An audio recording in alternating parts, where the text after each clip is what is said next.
Forum Borealis.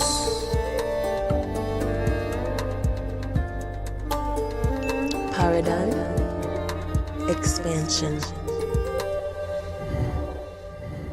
Greetings from the north, all citizens of Earth. Very welcome to another episode in our series on breakaway civilizations and their covert space programs. Tonight we continue the timeline and explore the shadows of NASA. And who better to elaborate on this than the emeritus of this subject, Richard Hoagland, author of Dark Mission, which is state-of-the-art for all things NASA. Albeit we indulge in a three-part conversation, it is not sufficient for the forum's required depths, but it is a beginning, and in the future we shall dismantle this subject further, layer by layer. Today we browse through some of the essential basics. In addition, we get a few updates, including a new book on Mars. Hoagland has worked as an astronomy and space science museum curator, a science center assistant director, a NASA consultant, a science advisor to CBS News and Walter Cronkite, and for Coast to Coast AM, and as a press and government educator.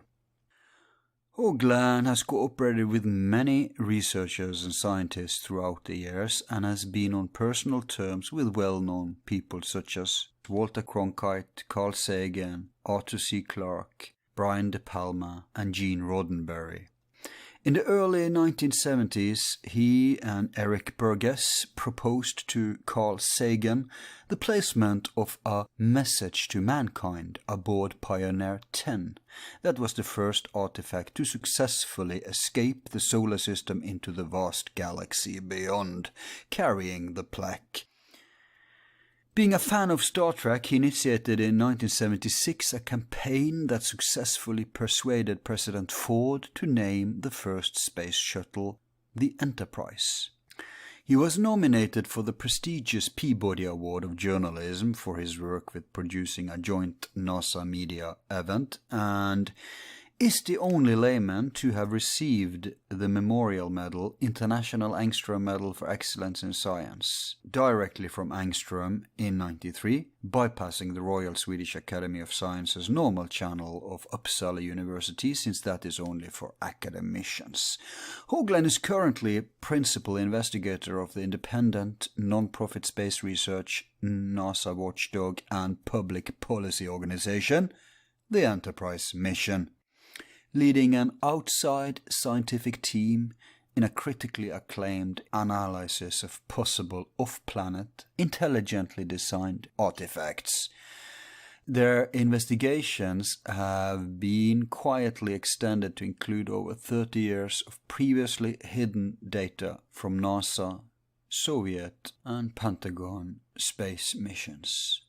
He has authored best-selling books on his 40 years of intensive research into the possibility of an ancient solar system-wide high-tech civilization.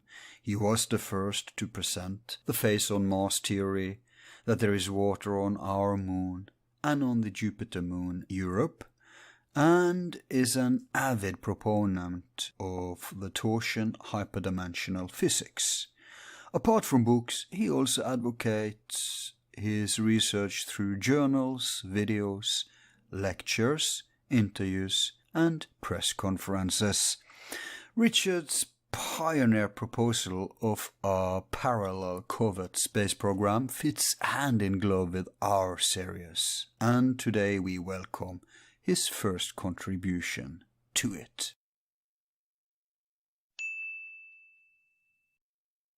After some lobbying and nagging, we finally are fortunate to have a legend in the field of the classified space program research as our guest today. And I am, of course, speaking of none other than Richard Charles Hoagland. Welcome to Forum Borealis, Richard. Well, thank you much. And you now have the distinction of being the first person to actually utter my middle name. Oh, I see, I see. It's not a big secret, is it? No, not really. You obviously had a good inside source. Robin, perhaps? Actually, it's been such a hassle to get you on that we know several people in your team, I guess you could call it. Okay. But it is a pleasure to finally get you on, because you're big in radio, but I don't think you've been on too many podcasts so far. So I'm glad we got hold of you. Well, as my grandmother used to say, it's nice being had. You did she?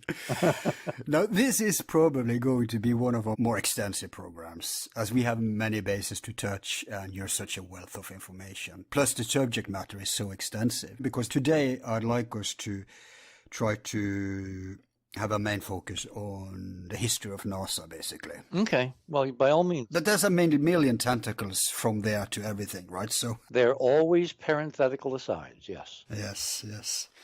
So we will do our best to go through this as orderly and chronologically as possible, and I will, of course, do my best to steer us back a track if need be. Okay. But unfortunately, like we talked about right before we started here, we have to do some hard choices. So we will not explore in depth many of the related topics unless you want to come back and do that, but instead have our main focus on NASA and its dark history. And of course, the basis for our talk is your groundbreaking book, Dark Mission, The Secret History of NASA, that you co-authored with Mike Barra and was first published when?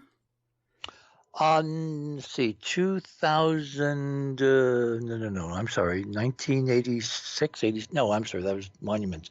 2006. 2006, not that long ago though.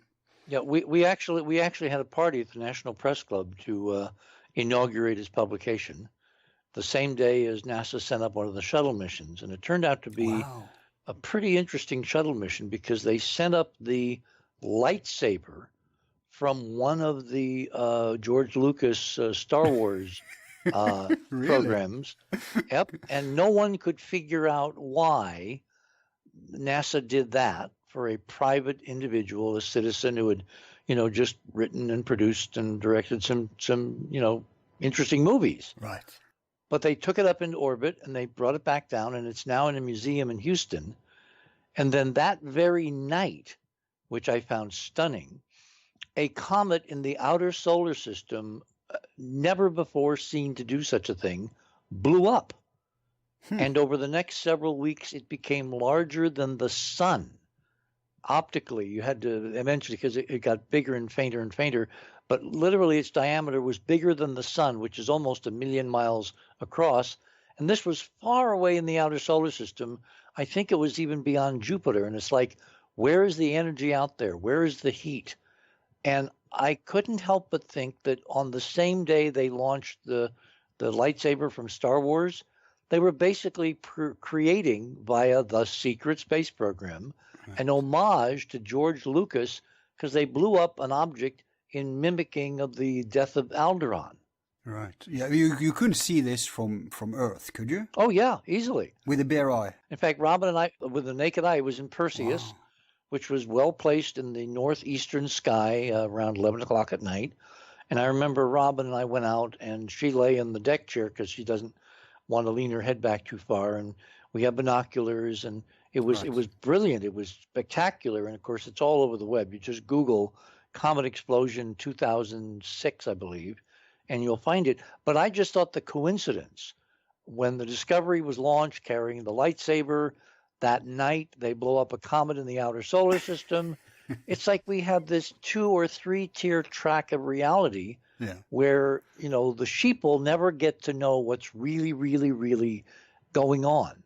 They just see like the surface waves, but the deep underground or underwater currents and the iceberg, 9/10 underwater, that seems to be the driving force for not just space, but almost for everything. Like when you look at the election of Donald Trump, is it an accident that Donald Trump has created the most chaotic, most bizarre administration in the history of the United States? Do you think he attended it? Yes, absolutely. I am 100% in favor of the idea this guy's not an idiot. This is a plan. The question is, what's the plan intended to do? Like yesterday, he suddenly switched from loving Republicans to loving, Democrats. What was that all about? And all the Republicans. Yeah, he switched before that because he used to be a Democrat. Well, kind of, but he's also, in other words, he's the one guy you can't put your finger on, and everybody blames it's just himself, and I. I think there's a much more interesting, deeper agenda, and I frankly haven't begun to figure it out yet. Okay, maybe we can get into that. But you say coincidence. I mean, NASA is nothing if not into coordination, as we as we shall learn today, I guess. But yeah, I was going to say about your book, the revised and expanded edition. We have to mention that came out more recently. Yep. I actually gave away my original edition to a friend. Should never do that. Well, because I got this new edition. Oh, super. Okay. It does replace the old one, doesn't it? Yes. We add. See, my publishers always have to keep telling me you got to write a new book because you keep adding stuff to the old one. like Monuments has gone through, I think, 5 or 6 editions, and I kept adding and adding. And finally, Grossinger said, "For God's sake, write a new one." Yeah. So I did. Yeah, that's usually what people do. Look at Joseph Farrell. Yeah, he's actually on an interesting chase to supersede Isaac Asimov as the most prolific science writer in history. It's insane. I think. It's insane. I wonder if there's like a lot of clones of him. Well, the rumor about Isaac was that he had a bunch of kids chained to desks and typewriters in Brooklyn. This, of course, was long before computers and laptops and all that. Right. I never really believed the rumor, but he was incredibly prolific. Oh, it was like a serious rumor. Yeah. Oh, I see. Hey, before we really begin, just something I'm wondering about your name. Mm-hmm. Someone told me, it may have been Robin, that it originates from Sweden. But I'll tell you, Richard, Yes, absolutely. Here in Norway, we have a place called Hoagland, and we have another place called Hoagland. Do you really know your lineage? Oh, yes. In fact, I went to Sweden with a bunch of people in, I think it was 95. I spoke, I was given a medal from the Angstrom folks. Right. I briefly visited Norway. Oh. We literally, our guest, our host rather, took us on a road trip to one of the checkpoints between your two countries. And we literally waved at the guard, drove into Norway, made a U-turn, came back into Sweden, waved to the guard again, and went home. Just so I could say I had been to Norway. Now, obviously, if someone were to really invite me to Norway, I would love to come. But it looked very similar to Sweden, I've got to say. Yeah, because I mean, no, but it doesn't. Really? It really doesn't, unless you're at the east side and closer to Oslo. Huh. That's like Sweden. The thing with Scandinavia, actually, is that we have Iceland with its own specific nature. Iceland is volcanoes and mountains. Finland is lakes and wood. Sweden is farm country a lot, and also a lot of wood, and Denmark is flat. But Norway has all of it, everything. So Norway is, and I'm speaking objectively here, probably the best tourist goal if you're into nature. Interesting. Well, someday I will get an invitation, I guess, to speak in Norway, and I will gladly accept. Let's hope this show here will do something about that. In fact, we did play around with having a secret space program conference here. That was before Jeroen had his, but it was in the same time. So when he launched his, we figured no point. Better we cooperate instead. Right. So that didn't happen then. But we'll see what will happen in the future. We'll see. Okay. Now, let's get to business. Yeah. As we shall see today, you were actually the first out with many things that are now general knowledge in the field, and I think we could also afford giving you some kudos for that while we begin. Oh yeah, and let me thank you, by the way, for bringing Dr. Farrell to my attention. He's one of the regular guests at this show. And I discovered him. I think you were on Coast. Mm-hmm. And you dropped his name. He was a complete unknown back then. And I researched him, and I found eventually some amateur podcast buried in the deep web, which was the Bite Show. And after that, it just, spiraled out of control. And now Farrell is a household name like yours. But thank you for bringing him to our attention. Oh, sure. I'm sure. I just actually spoke to Joseph about half an hour ago because I've had a guest on my show, The Other Side of Midnight Fallout, and I wanted him to do this coming weekend because I want to talk about the new book he's doing, and I want to talk about it in the context of a lot of interesting manipulation, like this weather system we're seeing, Irma, which is bearing down at warp 9 on the Miami. It appears to me to be an enhanced, artificially enhanced, technologically enhanced storm, like Harvey was. So the world of secret manipulation is far beyond just NASA now. It involves everything from so-called mainstream politics. I mean, Donald Trump, president, to all other kinds of nefarious things. Like why, for instance, and this is not something we have to answer today, but why is the U.S. Navy having incredible problems with major warships running into commercial traffic all over the world? What's that all about? Well, I have a feeling it has to do with the interference of navigation and GPS and computers. And I have that feeling that it has to do with the celestial mechanics of alignments in the solar system and this rising background physics, the so-called torsion field, which modulates electromagnetic phenomenon, but it's not the primary cause of these things. It's the driver. It's the underlying foundation. It's the classical ether. The ether is back, bigger and badder than ever, and it's real. I'm measuring it with the Accutron inertial sensor. And during the run-up to these storms, we've seen nothing but incredible activity on the Accutron. And the only answer to that is someone... Hang on, that's a measuring instrument you use? Yes, it's the... all right, let me go into this in some detail then. The Accutron inertial sensor is an amalgam of some technologies that I borrowed from my late friend, Dr. Bruce De Palma, who back in the 70s, who was measuring anomalous mechanics, rotating things, swinging things, pendulums. He was a physicist. He was very big into experimentation, massive, big experimentation. And he found that massive rotating objects behave differently than massive resting objects. And Newtonian dynamics does not deal with rotation. I don't know whether anybody really knows that, but it really doesn't. And therefore, relativity, which prescinded from Newtonian laws, it didn't really deal with rotation. But Tesla did. Tesla did, yes. So my friend Bruce De Palma, of course, decades before we became friends, in the 1970s on a farm in the middle of nowhere between New Jersey and Pennsylvania, is building a laboratory where he's rotating massive 30, 40, 50-pound weights and spinning them while they're rotating. Wow. And he found all kinds of incredible anomalous behavior that was not reported in any of the textbooks.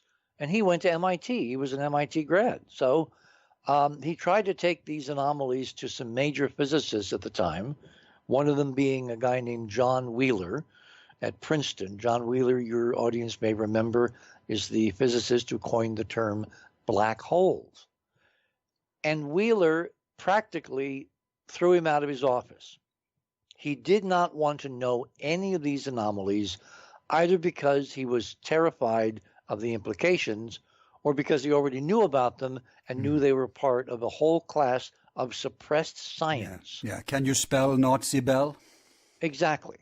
So what Bruce kept doing was doing these experiments, and one day he rotated a big weight on a turntable, something like, I guess, 30 pounds. It was a concrete disc. It had a steel band around the equator, so as he spun it up, it wouldn't explode, fly apart from centrifugal force. And he put an Accutron watch on a platform above the spinning disc to see what would happen. The idea was that if the spinning disc from his other experiments was creating some kind of field around the spinning object, he called it the odd field, O-D, odd field. Not O-D-D, but he was implying it was odd because it was odd. It was bizarre. It was unusual. It wasn't predicted by any of the physics he'd ever been taught, again, at MIT. So he put the accutron. Remember, this is the 1970s. There are no computers. There's no internet. It's just an accutron watch. And what he did is he glued it to the face of a West clock electric kitchen clock. And for those that are older in the audience who remember what a West clock used to look like, it was one of the major clock makers in the United States back then. And what he did is he synchronized the sweep second hand on the accutron with the sweep second hand on the West clock. And then he turned on his rotating disc underneath this assembly and he let it run for 1,000 seconds, which turns out to be 17 minutes.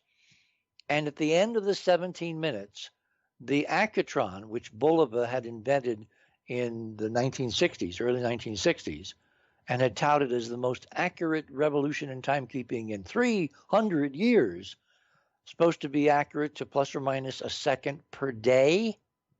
In those 1,000 seconds of his first experiment, the accutron lost a second. Now that's like for you and me losing half our bank account. Right. Suddenly it's gone. Yeah. Or for Trump, maybe losing $5 billion.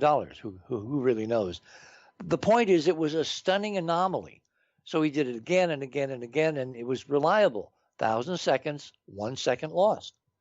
From which he postulated that what was happening in the vicinity of a massive rotating disk spinning, I think 3,000 RPM. I think that was the spin rate. The field created around it was changing the inertia of the little tuning fork in the accutron. Because Accutron had developed, Bulova had developed in the Accutron, this new technology, not balance wheels and cogs and springs and all that, but a little tuning fork that was electrically excited by a little mercury battery inside the watch through coils. And every time Hang on, this tuning fork, I hope that was tuned to the natural tone scale and not the artificial one that the musician use. No, it was tuned to 360 hertz. Exactly. And it was cut literally. You can cut metal so it will resonate at its natural frequency for a given size and all that. So everything was in resonance, but the field around this rotating concrete disc spinning at like 3,000 RPM in 1,000 seconds caused the watch to lose time by a whole second. Remember, it wasn't supposed to lose that or gain that in a whole day, 24 hours, which is 24 times 60 times 60 seconds. So from this experiment, what I did several years ago was to update it using electronic sensors and using computer technology to track the graph waves of the display of the frequency output. And I have now a little portable inertial sensor that I have taken with Robin all over the world. Right. I've heard you talk about it, but have you ever made it into a product that people can buy or? Well, we're kind of looking at that. The thing is that, in order to make something that's going to work in the field, it's got to be developed by millions and millions of dollars behind it. And then it's got to be tested by commercialism and all that. The Accutron, the only problem with the Accutron is that Bulova stopped making them like 20 years ago. So the only place you can find them is on the web, and they're pricey, and they're very hard to repair if you do something dumb and stupid like drop it on the floor, or, and they have very incredibly fine wires in those coils. So it requires an Accutron specialist, of which there are only 2 or 3 that I found on the web. So it's not something that you could really, unless it was just a small handful of people, you couldn't really commercialize it unless you replace the Accutron with some other commercially well-developed and tested system of a vibrating mass in a sealed container. And I haven't really had the time to go and look at all that, because the Accutron worked very well for us because it was developed by Bulova. It basically has stood the test of time, pun intended, and it's very portable. It's like John Cameron Swayze's old Timex commercials. take a licking and keep on ticking. So the Accutron for my use is very useful. I'm not sure whether it would be useful on a larger democratized scale, but it's something that I want to explore among a whole bunch of other stuff. And we just haven't had the time or the resources to. Yeah, you can make it sustainable. There's always people who have different usage of it. One thing is just random consumers, but there's a lot of fields this can be applied to, especially if you're right that it's actually measuring torsion effects. And I have to say also, De Palma is the brother of the famous director. Brian De Palma, I guess is his name. Mm-hmm. Brian De Palma. But if this was in the 70s, it was before his brother became a household director name, I think. Well, what's interesting is that Brian De Palma is this famous director, and he and Bruce kind of had this love-hate relationship over their, the period of their lives until Bruce died very tragically in New Zealand back in the early 1990s. Under, I must say, somewhat mysterious circumstances. Yeah. Unless you're on the ground and you can do the detective work, you don't really know. But it's just kind of prominent that he was working on another technology when he up and died under, again, mysterious circumstances. But his brother, Brian De Palma, did a movie which turned out to be a hidden homage to Bruce's physics work. Nice. And that was the movie Mission to Mars. Yeah, I love that movie. Because in the movie, remember the opening scene is the tornado in Cydonia, Mm-hmm. which of course kills a couple of astronauts, and then there's a rescue mission mounted from Earth to go and find the survivors. And hey, did they really name Cydonia as the place? I don't know whether they named. Well, they didn't name, but ultimately the whole movie resolves to the face on Mars, Right. so it had right. to be Cydonia. Yeah, of course. Yeah, but as part of that movie, again and again and again, there's sequences of rotation, which is the hallmark of hyperdimensional torsion field physics. Mm. Like, remember the dance scene between the two astronauts in the spacecraft headed to Mars? Mm. then- No, I don't remember. Okay, No. well, there's a rotating dance scene in zero gravity, and there was the tornado in the beginning that kills the astronauts. That's rotation. Mm. There's a couple of other examples, but the most stunning example, and again, I have to give a little backstory here. The hallmark of the whole torsion field physics is a number called 19.5. 19.5 degrees. That is the angle of a tetrahedron, a four-sided, four-pointed geometric form placed inside a rotating sphere, like a planet, and it predicts that you'll have upwellings of energy where the tetrahedron touches the sphere on the inner sides at 19.5, either northern hemisphere or southern hemisphere. And all over the solar system, we've been documenting over the last several decades these geophysical energy phenomena erupting at 19.5 north or south. Yeah. Give you some examples. The big Hawaiian island chain, the big island itself, Hawaii with Mauna Kea and Mauna Loa, 19.5 north. Mm. All right? Mm. The great red spot on Jupiter, a spot bigger than the planet Earth that's been there for over 300 years. Which is rotating. 19.5 south. Mm. The great dark spot they found on Neptune when the Voyager spacecraft in 89, I think, flew by Neptune, that turned out to be at 19.5 south, and on and on and on over the whole solar system. Mm. So 19.5 is a critical number that is kind of like a significator, a code for this physics, shorthand. Mm. It's actually, we were always rounding it up. It's not really 19.5, it's 19.47, okay? So Okay. back to De Palma's film. There's a key sequence toward the end of the film where one of the astronauts has been prepping the Earth return module to take off and leave and go home to Earth. And the crew is stuck inside the face on Mars, exploring. Yeah, I remember that. And they try to radio each other, and there's interference because they're Yeah. inside the base and they can't get, and the poor astronaut sitting there in the capsule is counting down because, of course, you can only launch with rockets in certain launch windows. And if you miss your window, you're stranded. So he has to go.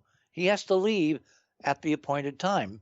And they give a close-up shot of his arm with the spacesuit on and a digital watch. Right. And it literally is focused in on 19.47. 19.47. Okay? Even. Wow. 19.47. So he's clearly, De Palma's clearly connecting his brother's physics, my collaboration with his brother's physics, et cetera, et cetera. That's a wink, if ever there was one. Now, if you go to the web and you find a copy of Mission to Mars by De Palma now, and you spool it down to that key scene, that scene has been changed. Okay. Now the close-up shot of the watch on the arm of the astronaut counting down is not a digital watch. So you don't see the letters in red blinking 1947. It's a sweep second-hand watch. And unless you knew what you were looking for, you'd never notice 19.47. So someone censored De Palma's movie to forbid people from seeing the criticality of 19.47 in the context of the film. Hey, did that happen after you started to talk about it publicly? Yeah, absolutely, yeah. But, okay, 19.5, just so people know, this isn't something that you or Brian invented. It's a mainstream thing in sacred geometry, Platonic solids. It's established. Oh, absolutely. It's been documented for hundreds of years. No one's known why it's important, though. And what I figured out was that the energy in a rotating stellar, because it applies to stars too, like the sun. Do you know that the sun varies over a period of about 11 years in what's called the sunspot cycle, right? During the peak activity, you've got flares, you've got sunspots, you've got coronal mass ejections. Yeah, but there's cycles within cycles. I mean, there's many. It cycles over about 11 years, and then you have a low point, very low activity in the cycle. We're coming up now to the low point in the so-called sunspot activity cycle. Well, at the peak of the sunspot cycle, the sunspots and all the activity on the surface of the sun that accompanies them, the magnetic flares, the coronal mass ejections, all the explosions and incredible streamers, and all of this occurs at two latitudes straddling the equator, 19.5 north and south. So the very energy cycle of the sun is a hallmark of this physics if you know what you're looking at. And De Palma put that in the film, and somebody took it out in the editing room and put in another scene that, unless you understand the significance of that number when the sweep second hand passes 19.47, you'll completely miss the point of that scene. And obviously De Palma did not do that, or if he did it under duress. Hey, is there evidence for the original scene? Is there evidence for what? For the original clock? Did anyone? No, I've looked and I can't find it. I know it was in the theaters originally because we went, and watched it. It was in, when they would run it on television. I recorded several versions. Unfortunately, they've gotten wiped on VCR changes and cable box changes over the years. So unless I'm living through a Mandela effect, unless I, really, I mean, could be. By the way, I could use for the other side of midnight a good recommendation for somebody to talk to about the Mandela effect. I'm getting a whole bunch of people sending me emails telling me they're seeing differences in their history from what they were used to. It's amazing. It's all over the place. So who is doing the work? Who's the kind of go-to person in the Mandela effect, like Joseph? We haven't talked about it. Maybe Joseph, but if any listener out there who knows who to recommend, contact us and I'll forward it to Richard. Hey, we've already talked us away from the topic. I have to steer us back, Richard, although this is very interesting. Very interesting. My first official question to you is, where were you when man made a small step and a giant leap? Oh my gosh. So we're talking about July 1969, the evening of July 20th, 1969. I was in a huge aircraft hangar kind of overlooking the Pacific Ocean with a crescent moon hanging over the Pacific, dappling the water with moonlight. And I was standing side by side with Robert Heinlein, the Dean of American Science Fiction. And I was there with him because I had invited him on as a guest for my consultancy with Walter Cronkite and CBS News. I was the official science advisor for the Apollo program to CBS News. And so I had invited Robert Heinlein to be on, with Walter. And it's so funny because the producers all looked at me and said, "The Dean of what?" They had no idea who Robert Heinlein was. They obviously, in their misspent youth, had never read a book of science fiction, let alone a book of Robert Heinlein's. So my claim to fame at CBS really all boils down to getting Robert to be on the show that night when mankind again, because now, of course, we know it's not the first time, when mankind again in the 20th century set foot upon the moon, left artifacts, and looked at the Earth and realized that it would never, ever, ever be the same. And just to the youngsters out there, Walter Cronkite is this legend in mainstream television back in the day.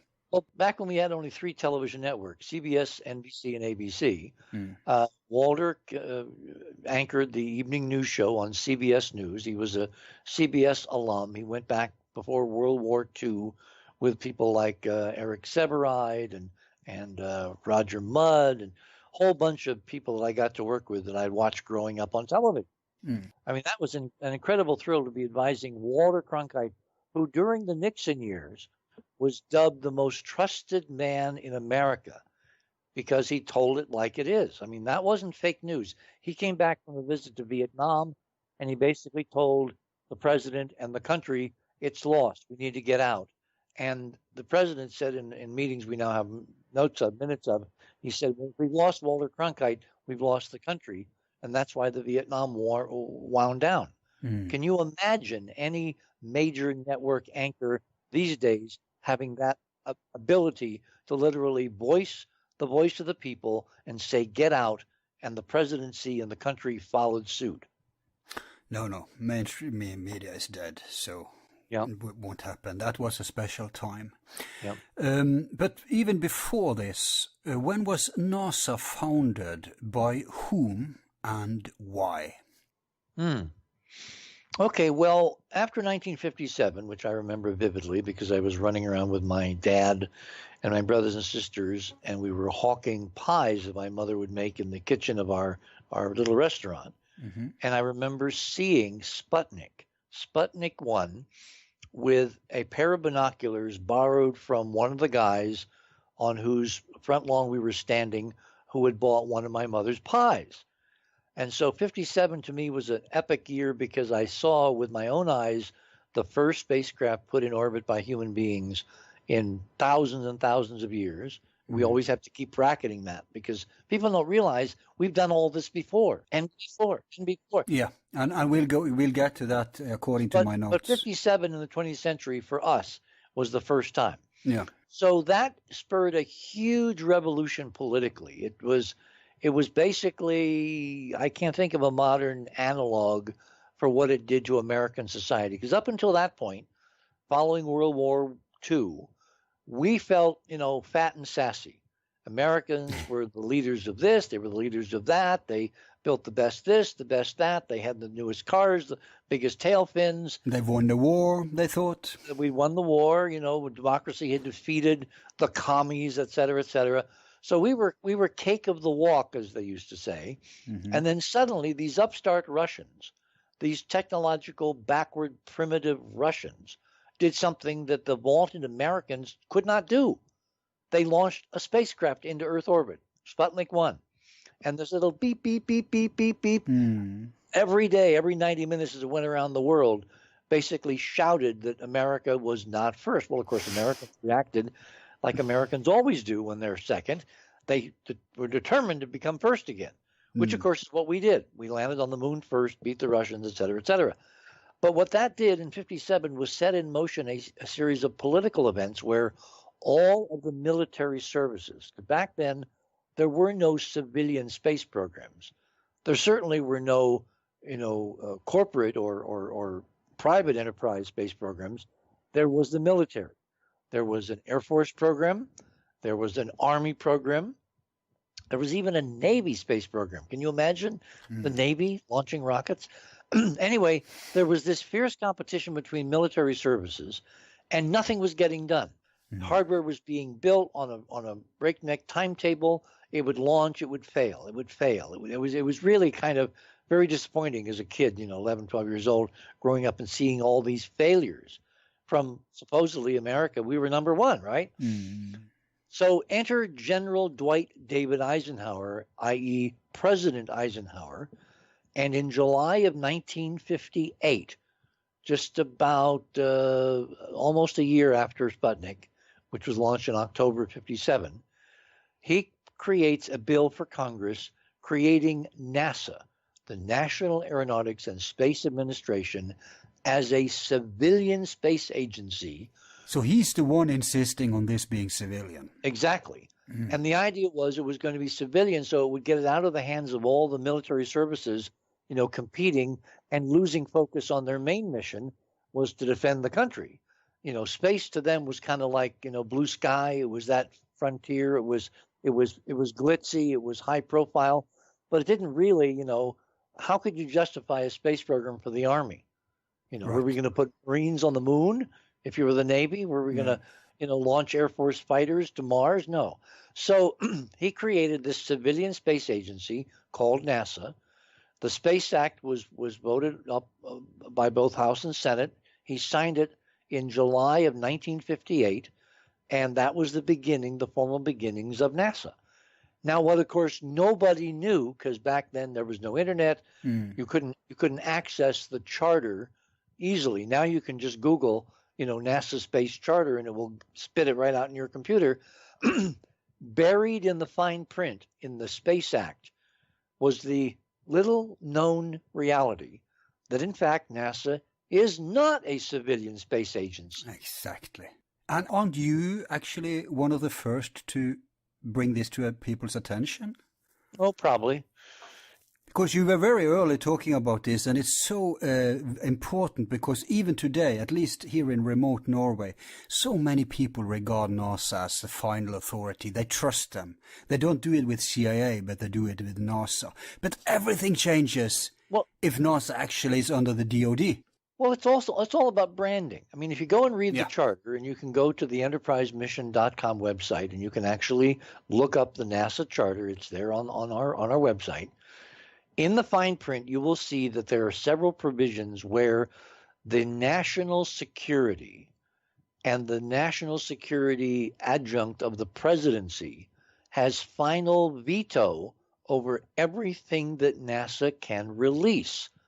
In other words, unless it goes through the national security doorway, no NASA data can be just released by the agency by itself, which means the military, the DoD, the Department of Defense, has final veto through the president's national security advisor on whatever NASA releases. So everything you see from NASA has been nicely and carefully sanitized so it will not impact national security.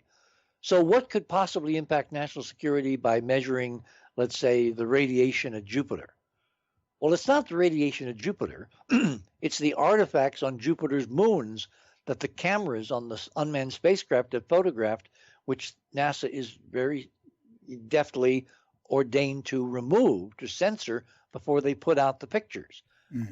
And once you have that in place, once it's legal for censorship of NASA's civilian data, then all bets are off.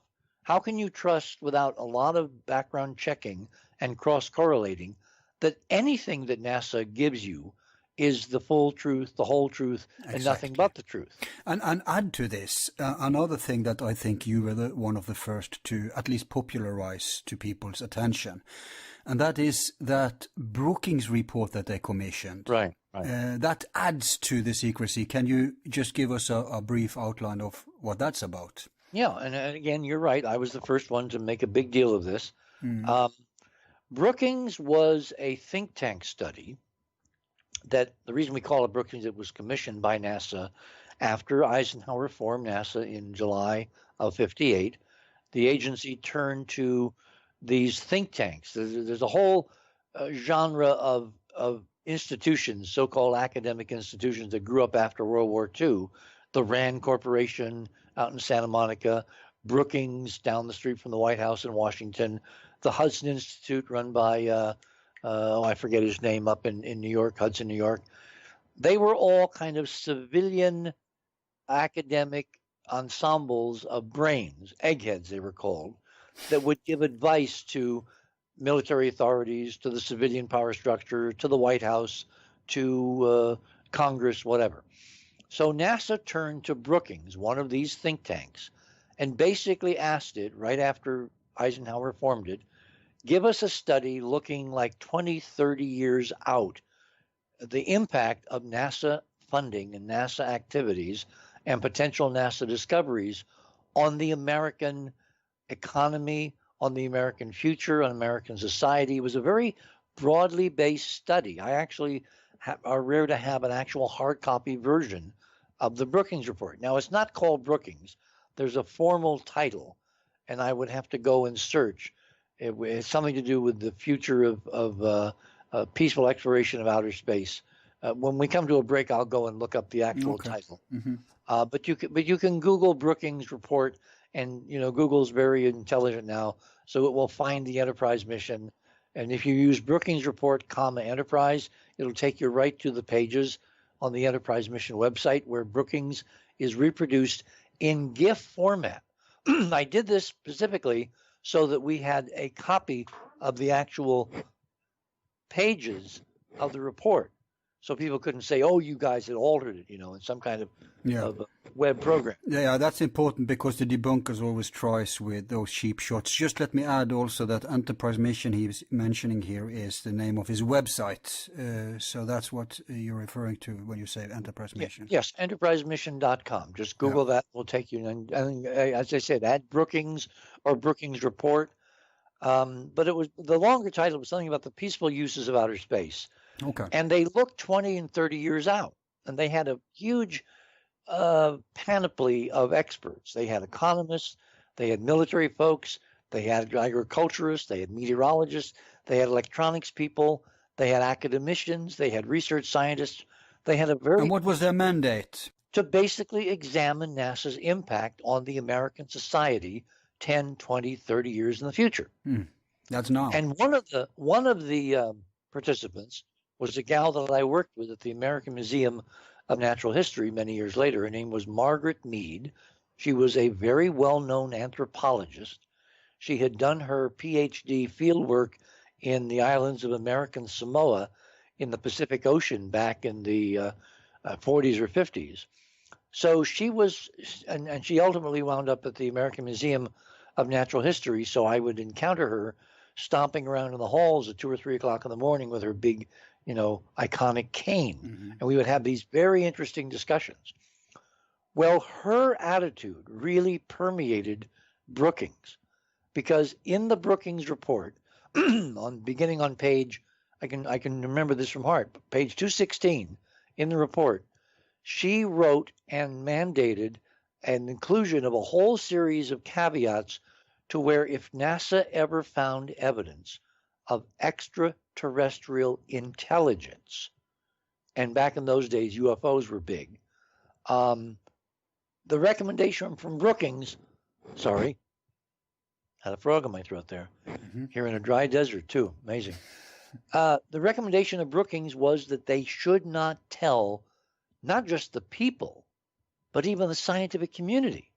And the reason was Margaret Mead was terrified that even the knowledge that we were not the best and the brightest, that the human race was not the top of the heap, would so undermine our character and our resolve and our morale that scientists would no longer go to work, people would no longer occupy jobs because basically life would not be worth living. This was all her anthropological projection for what happened to the natives in American Samoa when Americans moved in with tanks and gasoline and electricity and fans and air conditioning and all that. That we as a planet would basically shrivel in the face of superior intelligence, particularly for scientists who would feel that, well, everything had already been discovered, so why should they bother showing up to the lab? Right. I mean, she was so paranoid, and this this perception permeated that section of the Brookings report to the point where I believe it became policy. Actually, it became a great excuse for policy, but that's another discussion. Hey, did you reprint this in your book? Oh, yes. Yes. So they can get it there. It's all it's in Monuments of Mars. It's in Dark Mission, but most actively it's on the web. For free. Yeah. You just go Google the EnterpriseMission.com Brookings report, and it will take you right there, and you can read it. Because what this was a license to cover up everything for NASA. Mm. And what's interesting in the report, it actually says at one point, if I can remember, it says while the discovery of extraterrestrial life will not take place for the next 20 years. And I've always thought, how did they know in 1959 that we would not discover, NASA would not discover evidence of extraterrestrial life for 20 years? How can you put a date on discovery unless you already have the discovery in your hip pocket, and that's the date when it was going to be publicly announced? So the whole thing is a shaggy dog story from beginning to end. Right. We have data now going back before NASA missions to the moon, NASA missions to Mars. We have data now that the government, the U.S. government, has known about extraterrestrial artifacts, extraterrestrial construction, extraterrestrial buildings on a humongous, incredible superhuman scale from the earliest years of the Kennedy administration, Al.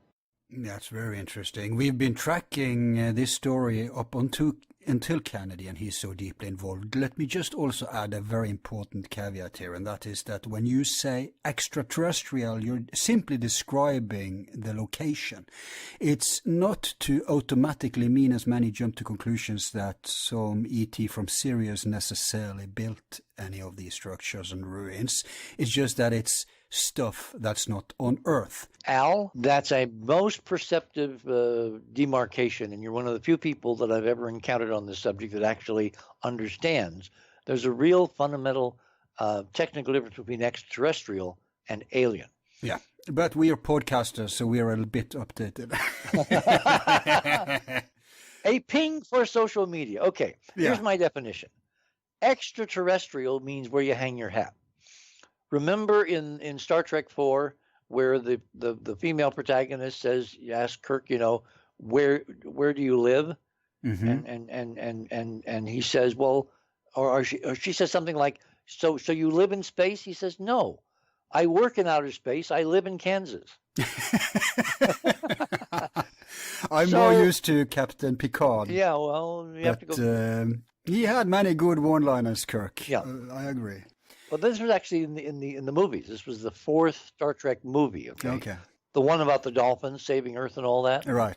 Very, very, very fun movie. I recommend it highly. I recommend all of them highly because there's lessons to. Yep. So anyway, extraterrestrial merely is a definition of real estate. Yeah. Right. Now, alien is about DNA.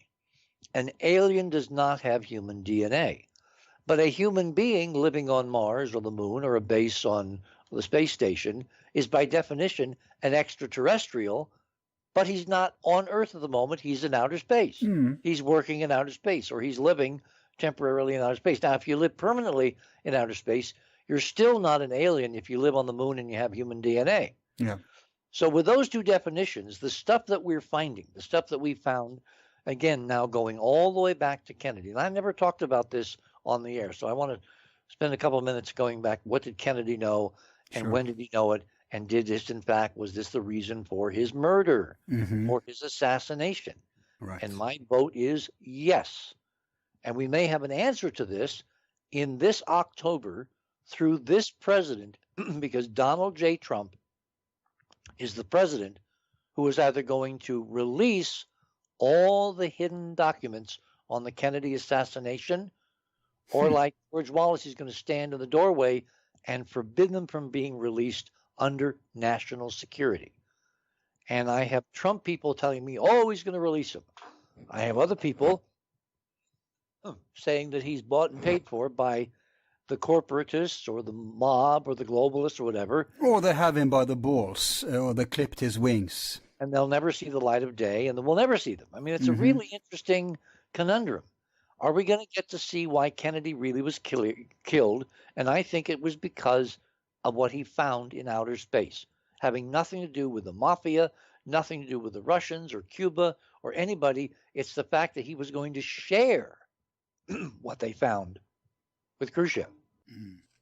And the Nazis in NASA at that time, who of course were dead set against anything Russian, over their dead body were they going to share this incredible information about a super civilization in our own backyard from which we could, garner all kinds of technological and war-making advantage. They didn't want to share that with the Russians. We were in this loggerheads, till death, do us part kind of confrontation with the Soviet Union, with the communists. And so when Kennedy proposed sharing, remember in September of 63, he went to the UN and he actually gave a speech where he talked about inviting the Russians to go to the moon with us. Yeah. And weren't you the first also to drop the bomb that Khrushchev and JFK had secret talks about cooperation behind CIA's back? Yep. If you dragged up his son or something into the... Well, what happened is his son, I forget his first name now, is a professor, I believe, of history at Brown University. And his son did an interview for PBS, a PBS documentary some years ago, where he admitted that his dad, Khrushchev, had, Premier Khrushchev, had secret conversations with Kennedy going back to their meeting in Vienna in 1961, when they supposedly had the summit, and it was a really bad thing for Kennedy and the Americans because Khrushchev saw this young kid, had no respect and all that, and basically walked all over him. And that's when the Berlin Wall went up, and all kinds of terrible things happened because Khrushchev evaluated Kennedy wrongly at that meeting in Vienna. He apparently reassessed his assessment after the Cuban Missile Crisis because he saw a stern, steely president, but with openness and a willingness to negotiate and a flexibility against the Joint Chiefs of Staff, who were all under the aegis of Curtis LeMay, pounding Kennedy daily to basically bomb the hell out of Cuba. And of course, we now know from McNamara, who was Secretary of Defense back in those days, that the Russians had introduced tactical nuclear weapons into Cuba on some of those missiles. So if the Air Force had bombed Cuba, the Russians would have launched the missiles and we would have dissolved in World War III, and I would not be having this conversation. So after the Cuban Missile Crisis, Khrushchev reevaluated, which shows us how bright Khrushchev was. And he realized, and he told his son, strolling through the gardens of their dacha outside Moscow, and this is reported again by Khrushchev's son at Brown University in this PBS documentary, that he said, now Kennedy is a man I can do business with. So 12 days before Kennedy was killed, Khrushchev accepted his offer to go to the moon in the Apollo program together with the United States. Exactly. A joint program. And 12 days later, he was killed. And then a few months after that, Khrushchev is put under house arrest and removed from the power structure because obviously the deep state around the world, the guys who really run the planet, they could not have an end to the Cold War except on their timetable. Yeah. And to the youngsters out there, remember that Khrushchev was perceived eventually as what Gorbachev ended up being perceived, namely as a reformist, a more benevolent Soviet leader, unlike these mainstream Soviet leaders that were shadows of Stalin, if you like.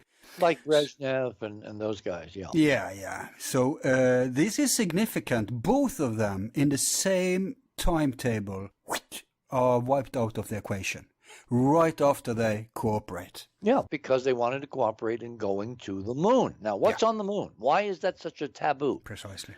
I have found evidence, and I've had the evidence stolen, which is a kind of an interesting story, on Earth satellite reconnaissance images. Remember back during the height of the Cold War, when Kennedy is coming in and Eisenhower is going out, the transition of 1960, the election of 1960, our biggest fear was that the Russians were going to either come across the North Pole with huge fleets of bombers and wipe out the United States with atomic weapons. Yeah, the Red Scare.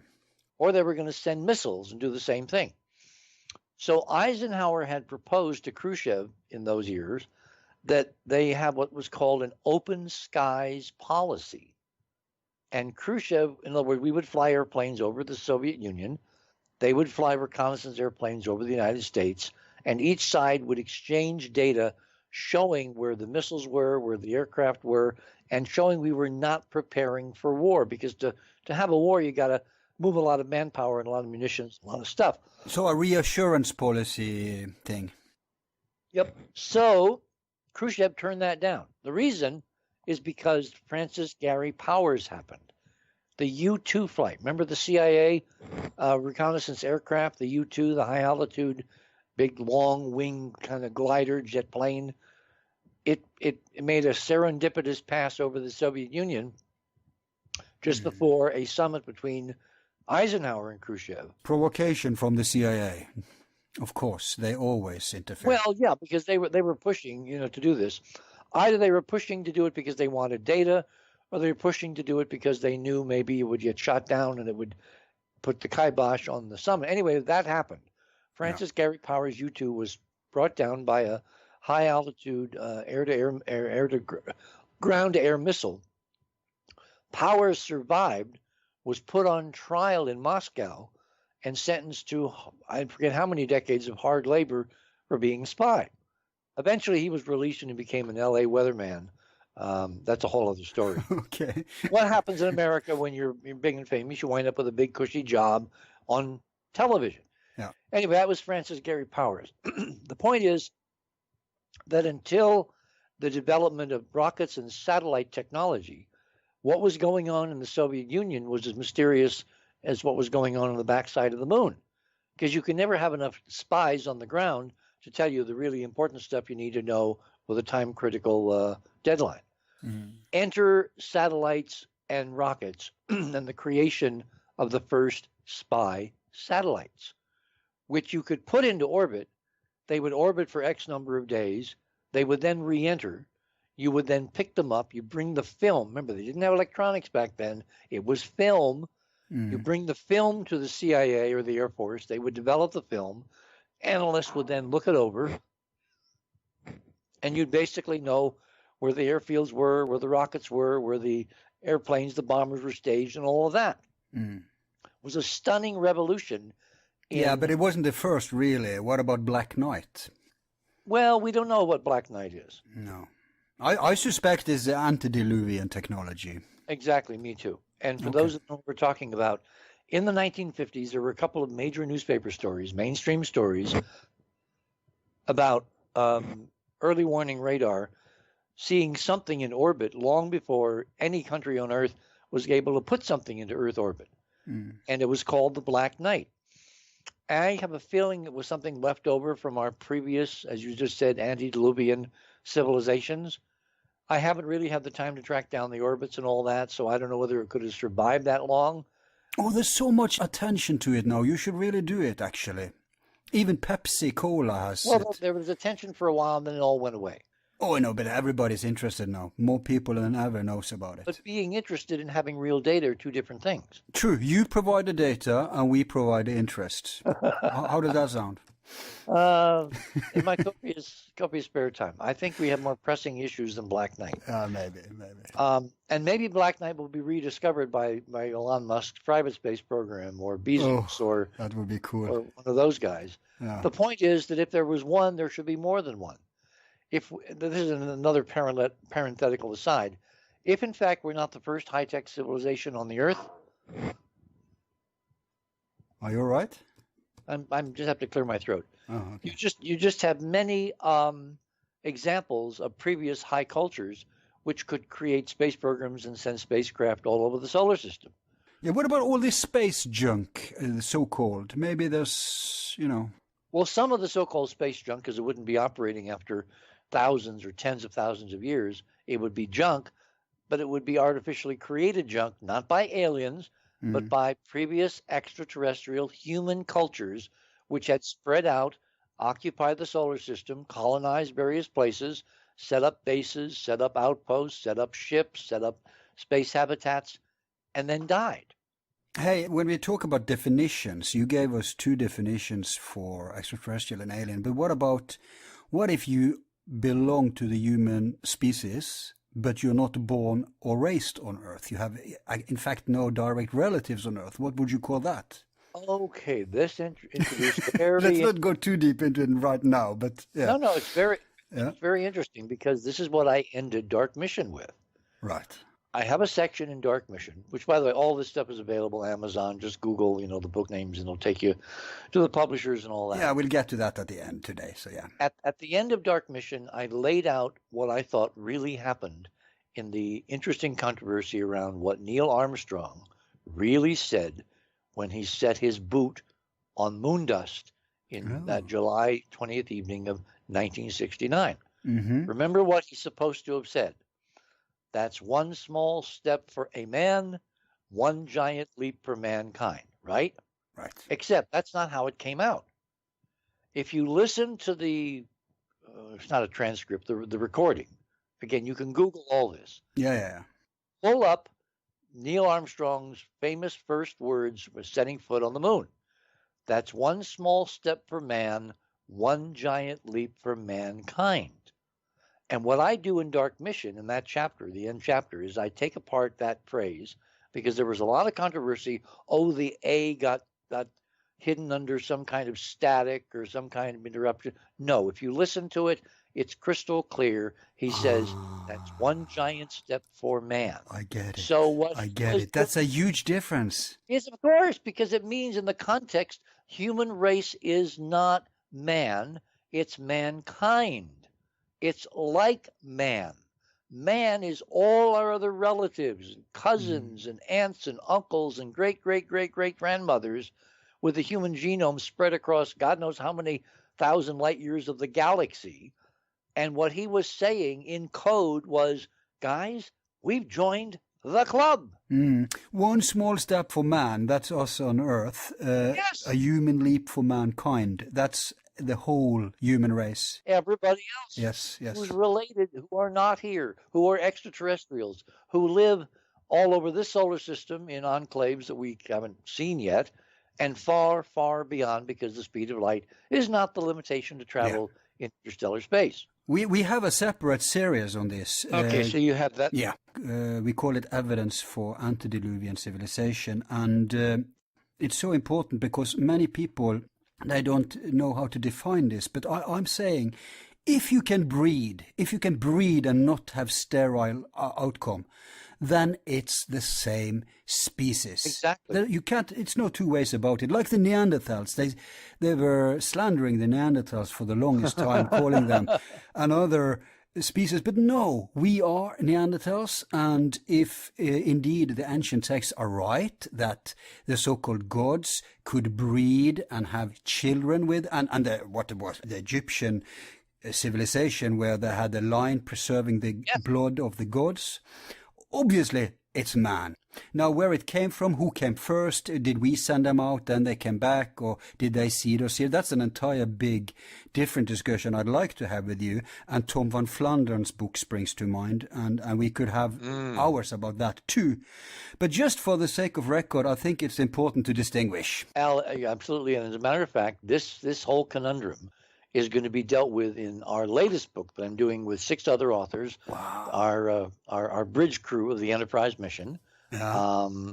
And it will be out hopefully by Christmas. I thought it was going to be out earlier, but we have so much data to pack into a small amount of space. It's taken a lot of time to sort out which we print and which we save for the next book and the next book. But yeah, we're going to deal with the origins of humankind, of man, in this book.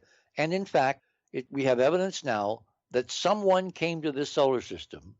They kidnapped proto-humans, hominids, Homo erectus. Right. They took them to Mars. They created Homo sapiens in a laboratory, then raised them in enclosed arcologies, cities on Mars, until they were forced to re-immigrate back to Earth when the environment of Mars went to hell in a handbasket, which was after the Great War 66 million years ago, when a major planet in the solar system was destroyed by incredibly advanced technological means, by torsion technology, and we've been living with the shattering results ever since. That was the fall. Right. Everything after that is basically trying to rebuild humanity, man, back to a level that we had before the Great War. So Neil Armstrong. I'm drooling. Hey, hang on. Before we go to break, I want, since you mentioned the book, let's just continue a little bit about that and then take a break. Okay. Who's the other co-authors of that book?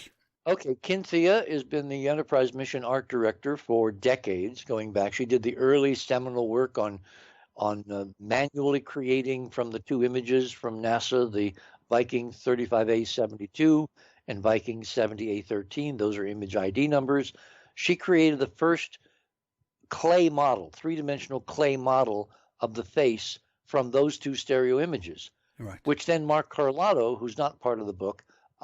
He's a scientist. I've heard about him. Yeah, but he's not part of this current project. Oh, okay. But what he did was he validated that analog model, Cynthia's analog model, with incredible 3D computer imaging, taking the NASA original data tapes, putting them in the computer, using shape from shading algorithms.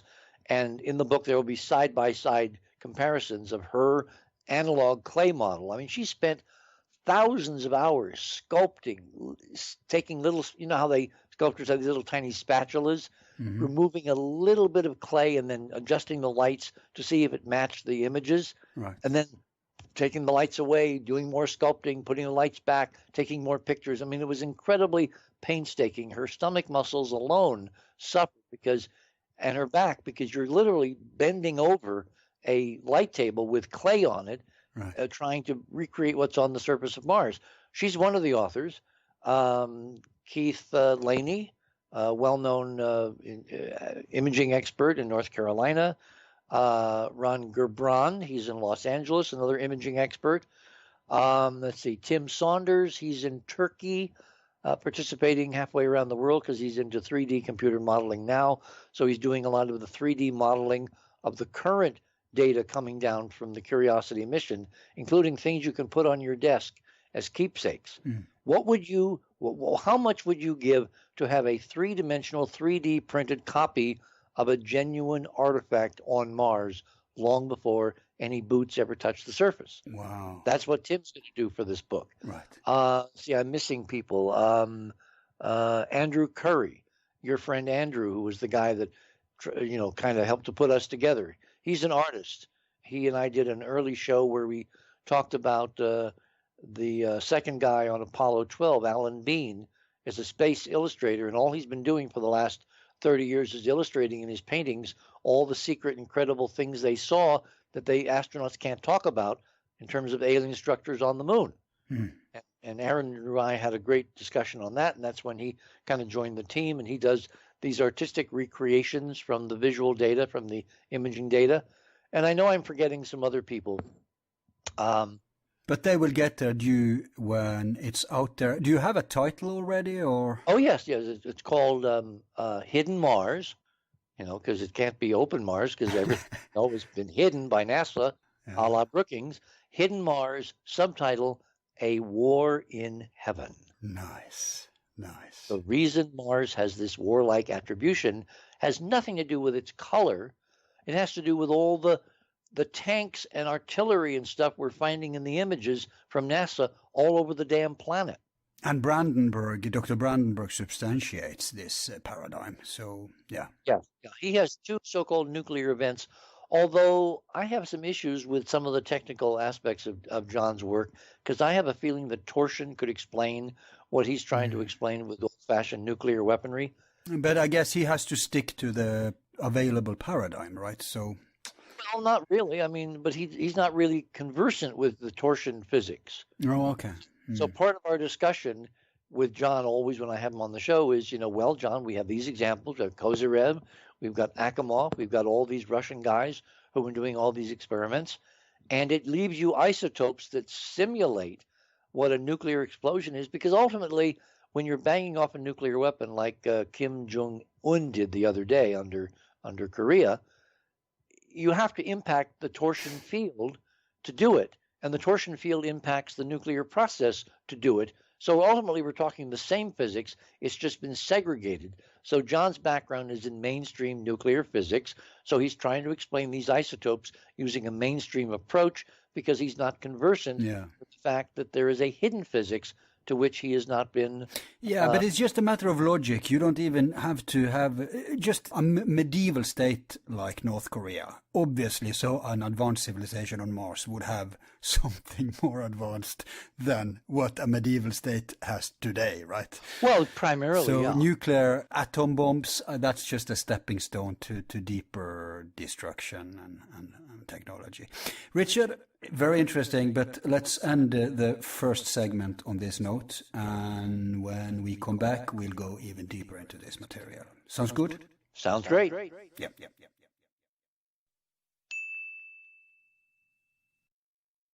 All of our files are free and will remain free. If you like the show, you can show support by donating $1 to help with expenses. Just use the PayPal link on our website, YouTube channel, or Facebook page. Thanks.